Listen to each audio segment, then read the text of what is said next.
Giêsu là chân văn nó ôn pha nó kari bai ban ha une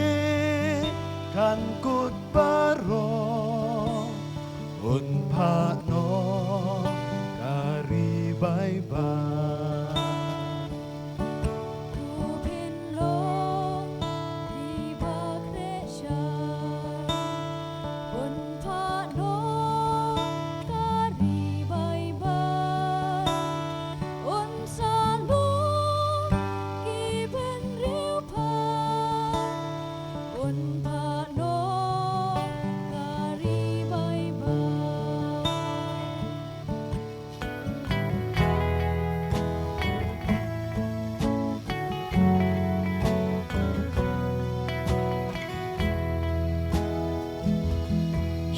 Giêsu là chân văn nó ôn pha nó kari bai ban hau ne kan kot baro ôn pha nó kari bai ban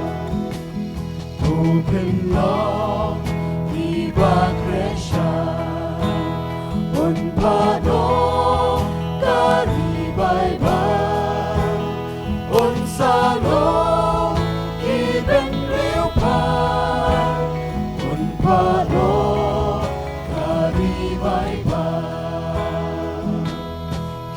ông u